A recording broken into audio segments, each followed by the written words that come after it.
Welcome to the International Broadcast Ministry of No Limits. I am Pastor Delman Coates, and here at No Limits, we want to help strengthen you, encourage you, and empower you to feel God's love and to live your life without limitation. Today's message is about to begin, and I want to thank you for watching and know that I'm praying for you to hear a special word from God as you watch.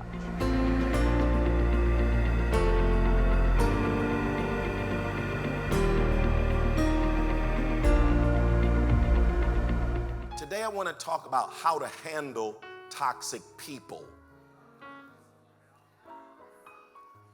Now, we've talked a lot in this series about toxic qualities that we need to eliminate within us. Toxic behaviors, insecurity, jealous, shame, fear, rage, and bitterness. But sometimes the toxic behavior isn't inside of us, it's outside of us. It's around us. And sometimes we find ourselves dealing with people who are toxic. You know that, right? You can find yourself dealing with people who are abusive, people who bring you down, people who stress you out, people who cause you harm, people who bring you distress, and sometimes they just downright get on your nerves.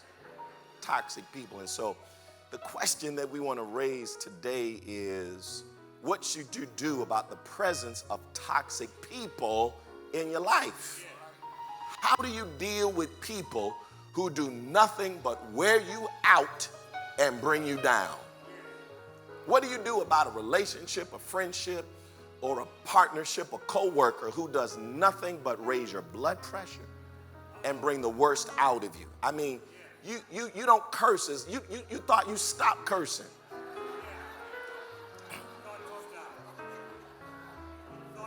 You thought you stopped. Until, come on, y'all know toxic. I mean, you thought you got it out of you until they come around. And in 1 Samuel chapter 25, there is this story about a woman named Abigail who is married to a toxic man. And this story in this chapter models for us how to handle the toxic person in our lives, whether it's a spouse, a family member, a friend, a coworker, or even a church member. Abigail teaches us how to handle toxic people. It's a really long chapter. I'm not going to read it all. I want to encourage you to read it in your quiet moments. 1 Samuel chapter 25. But I just want to lift up 3 verses in 1 Samuel chapter 25 that illustrate how to handle toxic people. Are you listening to me here today?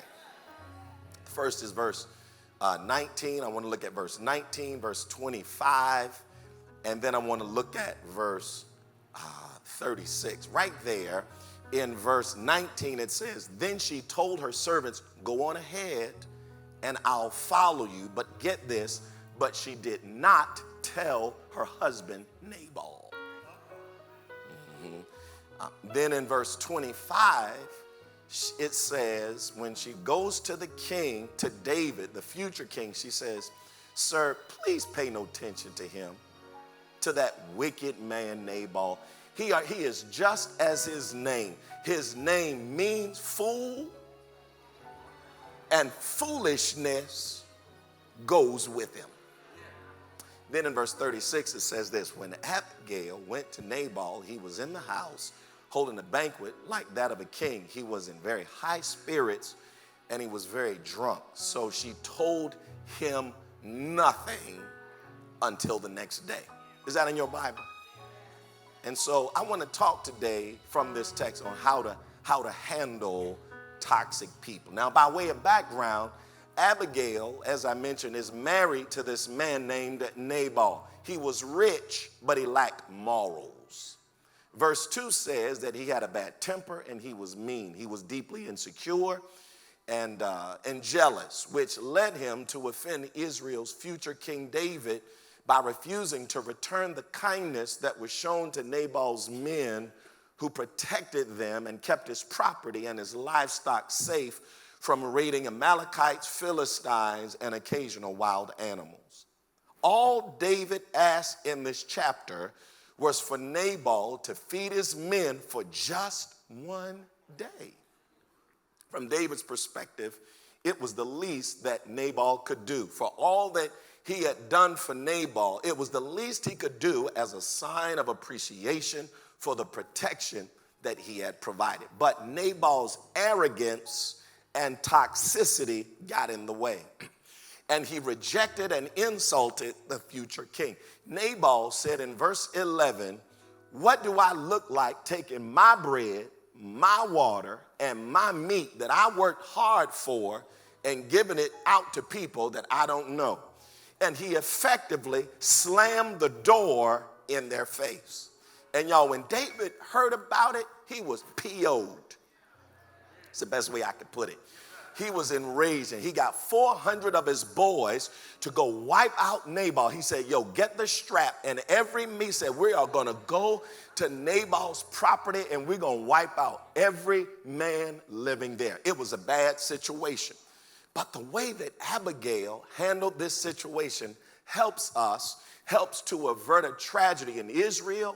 It helped to avert a tragedy for those in her house, and it helped to avert a tragedy in her own life.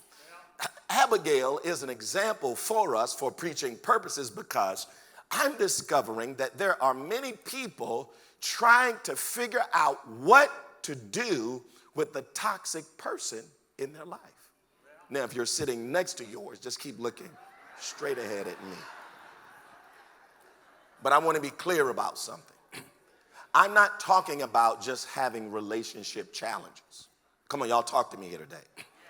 Every relationship, every friendship, every partnership will have some challenges from time to time. Not seeing eye to eye and having disagreements is normal. I'm not talking about that. What I'm talking about are toxic people.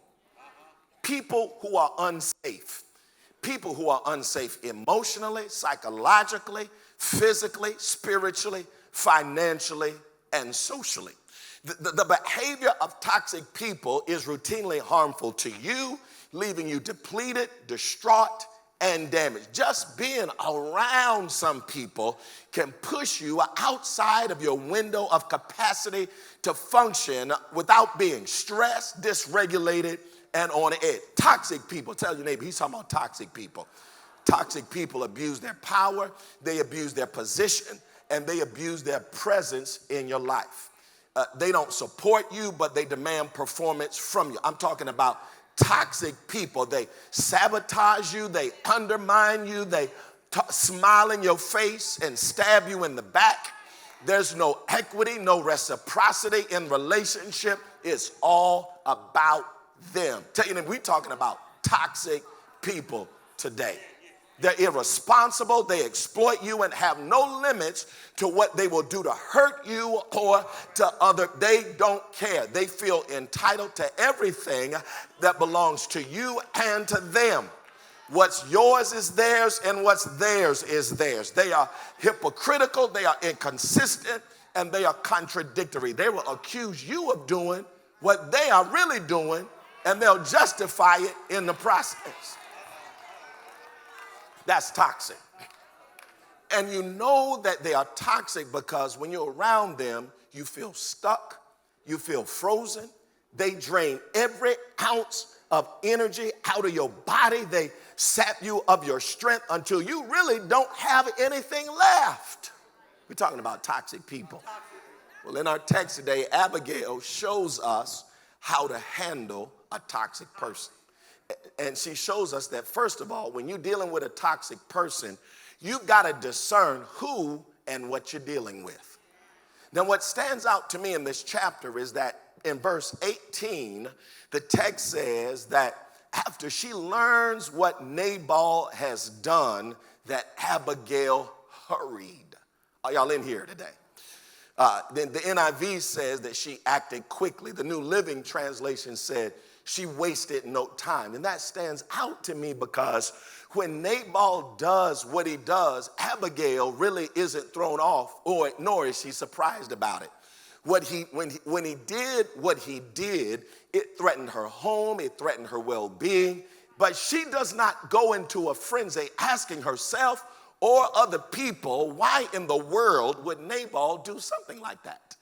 And I think that's because that she's been down this road with this crazy man before, and she knows who and what she is dealing with. So much so that when she goes to David in verse 25, she says, my Lord, please don't pay attention to that wicked man, Nabal. He is just like his name. His name in Hebrew means fool. When somebody is a fool, their foolishness shouldn't fool you. Abigail is able to be clear-headed because this situation, because she knows who he is and she knows what she is dealing with. In this chapter, she knows that he has an alcohol problem. His behavior is erratic, and he's got an attitude, anger management issue as well. And knowing who and what you are dealing with is probably the most important part of dealing with toxic people. Because oftentimes your ability to assess what's happening gets blurred by their title and your relationship with them. I need y'all to get this here. See, Nabal was Abigail's husband. And husband is supposed to be somebody you can trust. Husband is supposed to be someone you can rely on. Husband is someone who's supposed to protect you. And sometimes it's difficult seeing the toxicity when it's operating in someone with a title in your life. I'm gonna help somebody here today. If this is my best friend, if this is my sibling, if this is my pastor, if this is my spouse, then it can be hard for me to see what they are doing is taking advantage of me because of their title. The fact that Nabal is her husband could have clouded Abigail's ability to discern, and assess his behavior. When a person has a title in your life, it can be hard to orient yourself to the disconnect between their behavior on the one hand and their title on the other hand. Y'all talk to me here today. I'm wrestling here today. This is your mother. This is your father, your sister, your brother, your wife, your husband, or your friend, and they are abusing me. And that can throw you off. You literally don't have a framework for comprehending how your best friend can stab you in the back. You literally don't know how to process someone that you exchanged vows with lying to you, betraying you, and cheating behind your back. You can't conceptualize what it means for your spiritual leader to do something so blatantly immoral. And so what many people do is when they see toxic behavior from somebody with a title, they end up explaining away what they see because they get blinded by the title. Tell your neighbor, but don't let the title fool you. That was the wrong neighbor. Tell your other neighbor, don't let their title fool you. You got to understand that sometimes a toxic person doesn't show up in your life announcing that they are toxic. Oh, no. That's how you gave them the title in the first place. They don't show up with toxic person plastered at the top of their forehead. They usually mask their toxicity. They present themselves as kind and helpful and supportive and interested in your needs and your well-being, but that's really not who they are. That's their representative. And so the person you loaned money to was their representative. The person you married was their representative. The person you trusted was their representative. The real person had no intention of paying you back. The real person had no plans of keeping up their side of the deal. They had no plans of being faithful or meeting your needs. Be careful about giving a title to the representative. I've discovered that there are some people who are literally out to ruin your life. That's why you got to be careful who you connect with. You got to be careful who you go into business with. You got to be careful who you partner with. You got to be careful who you lay down and sleep with. You got to be careful who you marry. You got to be careful because, and I had to learn that out the difficult way, because I always assumed growing up that everyone had good intentions, especially if they in the church. Especially if they got a Bible, especially if they got a cross around. My naivete made me a prime target for people who were looking for somebody to manipulate, to cheat on, to lie to, and to steal from. And the toxic behavior will end up happening right under your nose. And you really not knowing how to identify the toxic person because you gave them a title. That's my boyfriend. That's my girlfriend. I love him. I love, and so the title can cloud your judgment. Tell your neighbor, don't let the title, I'm helping somebody here today. Tell them, don't let the title cloud your judgment. So if it's okay, I want to give you 11 types of toxic people to look out for in your life. Are y'all listening to me here today? The first kind is the pot stirrer. This is somebody who instigates conflict, then hides their hand. They throw all the rocks and then hide that. These are people who make great cast members on reality TV because they just love drama, the pot stirrer. Then number two, there's the chameleon. This is the toxic person who often changes their positions and changes their beliefs and changes their behavior based on who's around or the situation.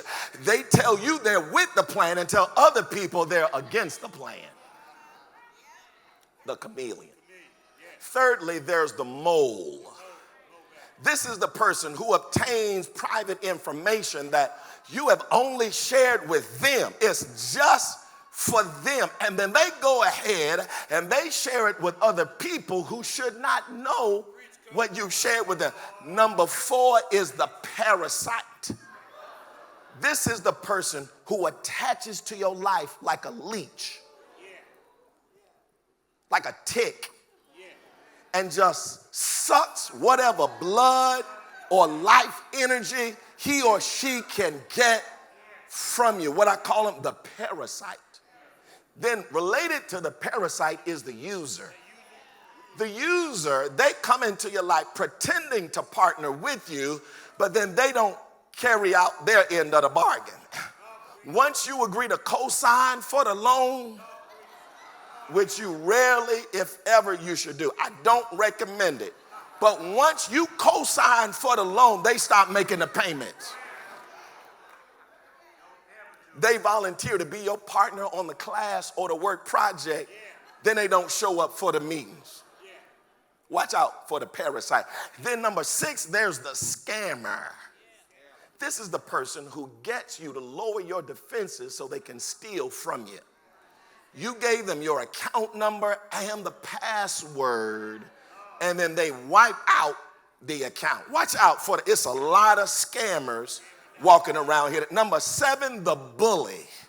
This is the person who uses manipulation, threats, and violence to take advantage of your genuine heart. Number eight, I'm trying to get through these here.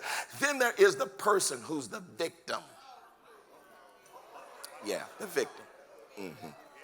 This is a person, they got a constant victim mentality. This is the person who believes that everyone is out to get them, even when there's evidence to the contrary that's showing them that ain't nobody trying, they see themselves as a victim. Number nine is the hater. This person always finds a reason to tear you down and everybody else down. It doesn't matter what you do, what you buy, what you suggest, what you wear. They always have something critical.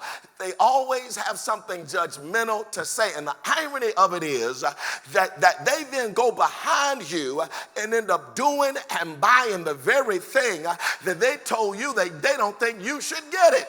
Tell your neighbor, don't be a hater. Don't be a hater. Number 10, there's the people pleaser. The people pleaser is the person who's got a strong need to please everybody, even at their own expense. And the reason this person is so toxic is because you really don't know where they stand. They on everybody's side. I could talk more about that another time.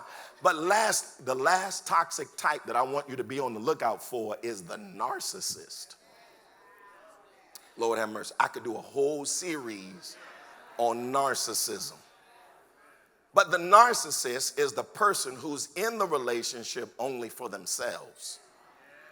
Whether it is the grandiose narcissist, the big, bad, braggadocious person like our former President Trump, he's a malignant narcissist. He's a grand, overt narcissist. But all narcissistic people are not overt narcissists. There are some covert narcissists as well. Jesus said as much. He said, you got to be careful for wolves in sheep's clothing. That's a covert narcissist. They act quiet, they act shy. It's called a shy narcissist as well. This is the person who is just a taker. The relationship only works as long as you're agreeing, as long as you're buying, as long as you're paying, as long as you're going along. That's the only reason y'all been friends all these years, because wherever they wanted to go, you said okay. Wherever they wanted purchased, you agreed. The only reason the relationship worked was because you went along. But once you have a desire, once you set a boundary or say no, then you all of a sudden become an enemy. Tell your neighbor, watch out for the narcissist. Abigail hurried because she knew who and what she was dealing with in Nabal, and that then helped her to maintain what I want to call emotional distance from the toxic person. Yeah. See, what stands out to me in verse 19 is verse 18 is that when Abigail first learns what Nabal has done, she doesn't allow her emotions to take over and cause her to confront him. I want you to think about this.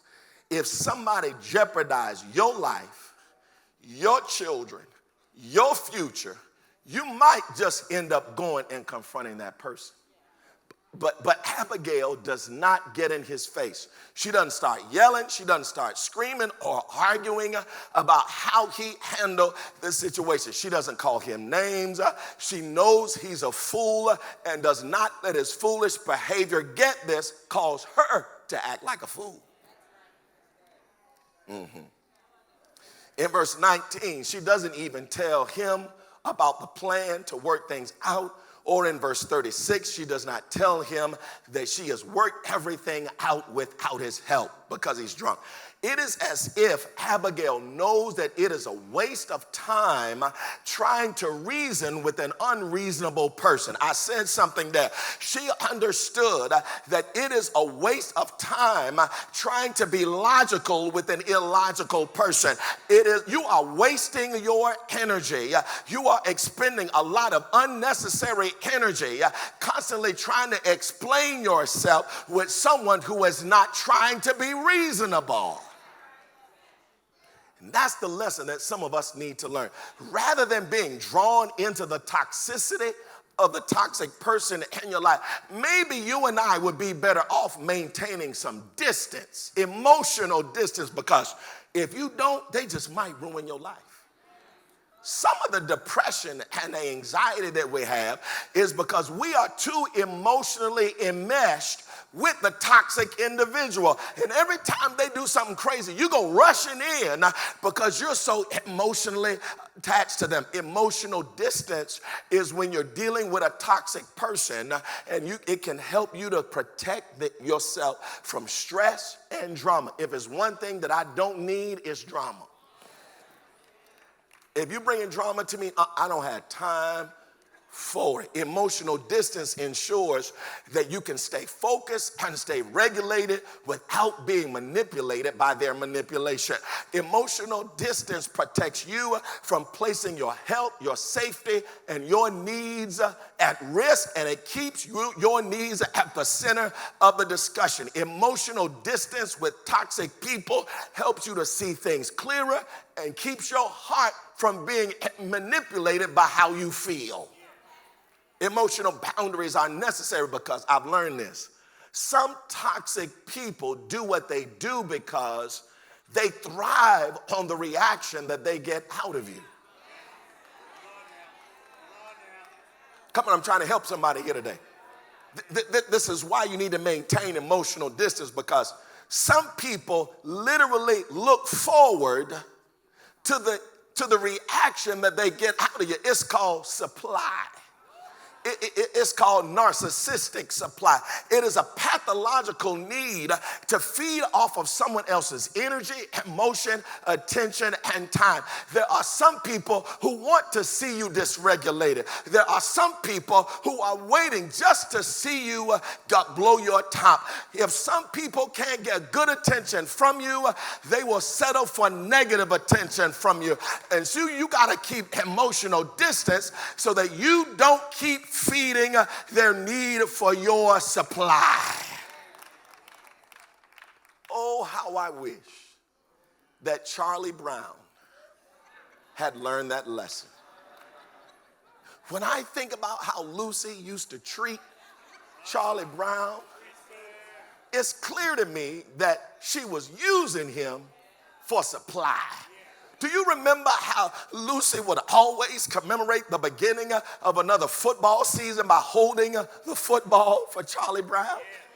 She always promised him that she would hold the ball, and every year for 70 years, when he would run up to kick the football, she would pull it back and he would end up falling flat on his back. Charlie Brown never seemed to learn the lesson that she was just using him because he let his feelings get in the way. Can I tell you something? Stop letting your feelings getting in the way of your relationship with toxic people. Lucy was a narcissist who took advantage of his heart to get narcissistic supply. Here's my point. Don't let toxic people keep using you. Maintain emotional distance. And because Abigail did that, she was able to execute a plan in this chapter to neutralize Nabal's toxic behavior. That's my third and my last point. That if you want to learn how to handle toxic people, you got to know who you're dealing with and who they are. You got to maintain emotional distance. But lastly, you're going to have to develop a plan to neutralize their toxic behavior. See, this situation in the text got handled because Abigail devised a plan to work around Nabal's mess. She has no time to get consumed with the insanity of his behavior. She needed a plan that would contain his behavior and clean up the consequences. And Abigail's plan entailed this. It entailed what I want to call a low contact strategy. Nudge your neighbor, wake them up. It contained a low contact strategy. See, low contact is when you decide to interact and or communicate with the toxic person on a limited or on an as needed basis. Low contact is when you decide to only meet with the coworker in the presence of other people, or to only communicate with them by email so that the conversation can be documented. See, you know they're toxic when you can't trust having a conversation with them, because they'll tell you one thing and then get in front of the supervisor and say something completely different. So you decide, look, I'm going low contact from now. The only time I'm meeting with them is when I got a witness. The only time I'm communicating with them is via email, because I need every communication documented. Have I got a witness here? And so the other way of low contact, I want some of you to get this who are perhaps trying to co-parent a child with someone else. The other way of low contact is deciding that co-parenting is not working any longer. See, co-parenting with a toxic person is oftentimes impossible, because no matter what you do or what you say, they have no intention on cooperating or collaborating with you. I'm talking about a toxic person now. See, ideally, two people who have children together, even if they're not in relationship with one another, should be able to put their personal experiences and issues aside for the sake of the kids, ideally. But there are some people who have no intention of getting in agreement with you about the children. In fact, their intention is to get in disagreement with you about the children. And so rather than co-parenting, they counter-parent. You tell them you don't want the kids to see rated R movies because they're young, they're too young, and then you discover they took them to see the rated R movies. That's counter-parenting. You tell them that you don't want the kids hanging out with certain types of friends, and they end up throwing the party at their house with those types of friends. They literally will use the children to find out things about you and use it to try to harm you and abuse you. You will drive yourself crazy trying to co-parent with someone who is bent on counter-parenting with you. So rather than co-parenting with a toxic person, you might have to reach a point where you do what I call parallel parent. Parallel, you know what a parallel line is, right? Parallel lines are two lines that never cross or intersect. And experts tell us that parallel parenting is a parenting approach when you decide to give up trying to be in agreement with what happens in the other person's house. I'm doing counseling from the stage here today. Parallel parenting is when you release all of that. It can be difficult, but sometimes it's necessary because there are some toxic types who are determined to challenge and oppose and undermine and bring all kind of stress and drama in your life over everything. Short of them doing something harmful to the kids, like exposing them to predatory people or exposing them to sexually explicit content, you got to decide to release what is going on at their house, what time they go to bed, what time they eat and stuff like that. You are trying to get into agreement with somebody who has no intention of getting into agreement with you. And when you decide that you are no longer going to try to co-parent with a counter-parent, you then decide to parallel parent. So parallel parenting is a decision that as long as the kids are safe, you release what they do in their house, the kids do what they can do in your house, and I'm going to do in my house what we are going to do in my house. It protects the kids from contentiousness, protects your privacy, and doesn't put them in the middle of y'all's foolishness. It is a way to reclaim your story, your life, your glory, and your sanity. Sometimes you would do well if you would just do it parallel. So here's the thing. There are some times when you have just got to go low contact. That's what Abigail showed us. But I want to tell you, church, that sometimes low contact don't work. Sometimes you got to go no contact.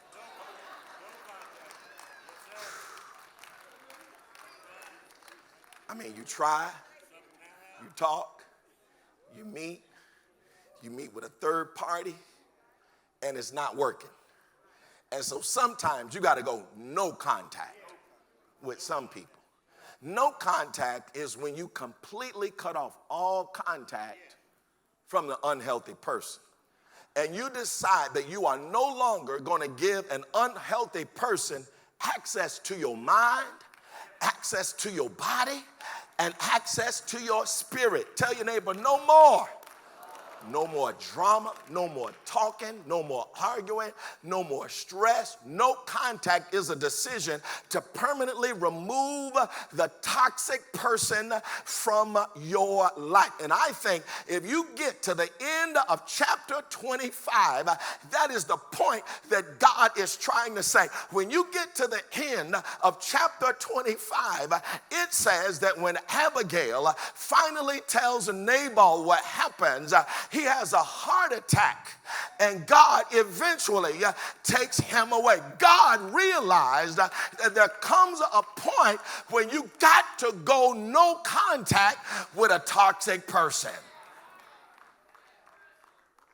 And that's where somebody is right now. It's time for no contact. Tell your neighbor it's time for no contact. That means no more looking at their social media. Oh, I wonder what she's doing. Oh, let me watch their stories, see what trip he's going on, see if I can see another hand in the video.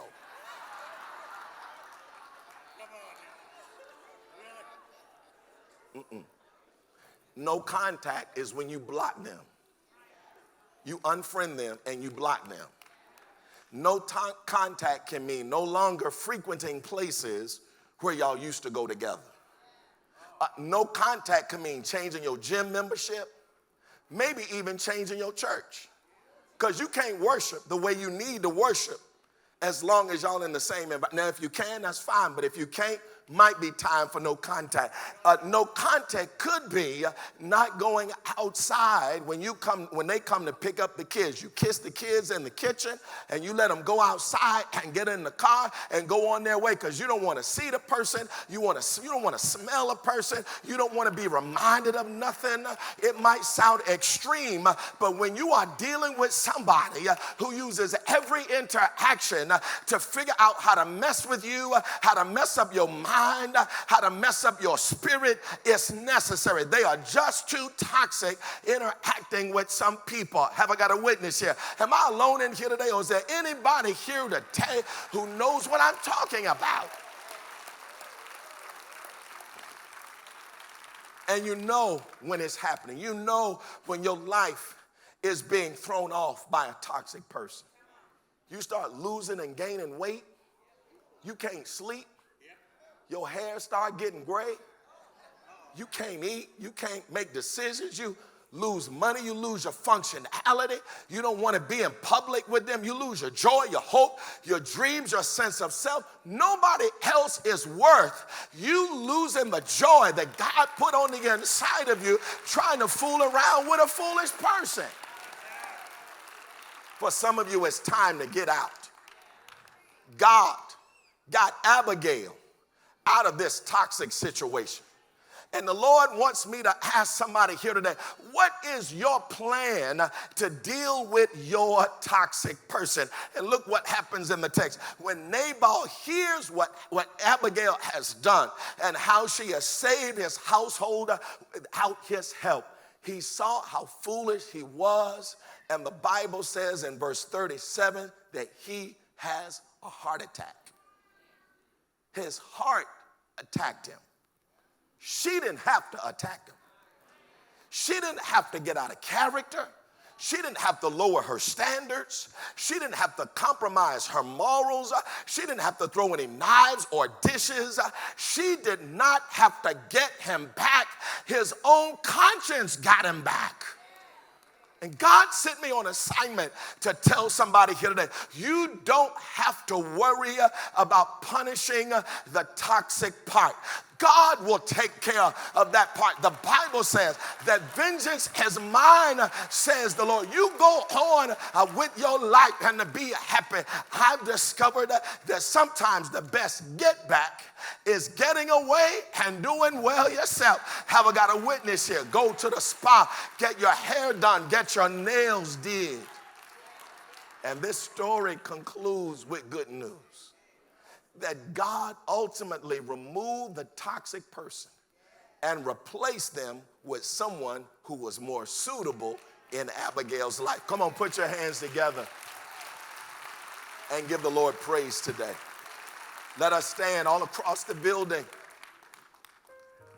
I want to encourage someone here today who's been wrestling with the presence of a toxic friendship, business partnership, work relationship, or intimate partner relationship, that you have to reach a point where you realize what's happening. Don't let their title in your life cloud your judgment. You got to recognize who they are and what's happening. And you got to create some emotional distance so you don't get drawn into their vortex of drama. And then lastly, you've got to develop a plan that neutralizes their behavior. No Limits was created to help you strengthen your relationship with Jesus and to help you explore the limitless possibilities for your life. Connect with me today through our website at delmancoats.org.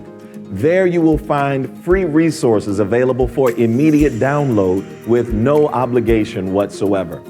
I begin each day thanking God for you and those like you who watch and support this ministry. It is truly a blessing to serve you. Once again, you can find us at delmancoats.org. That's delmancoats.org. And remember to live your life each day with no limits.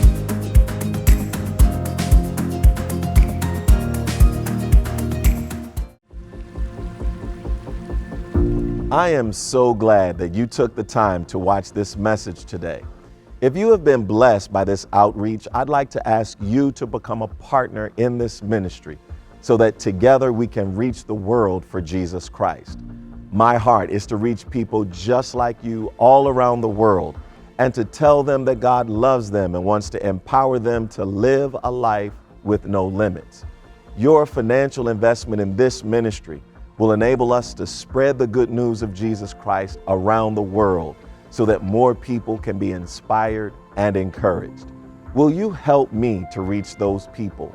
Will you join me in empowering the lost and the forgotten? Will you be my partner as we teach people to truly live a life with no limits? To make a donation safely and securely, go to our website at delmancoats.org. That's delmancoats.org. And look for the donate button on the top right of the homepage. Thank you in advance for your support and for becoming a true partner in No Limits. Your partnership and financial gift will help us impact the world by bringing hope to those who need it. Your generosity today is a reminder of the goodness of God. Thank you again for watching No Limits with Pastor Delman.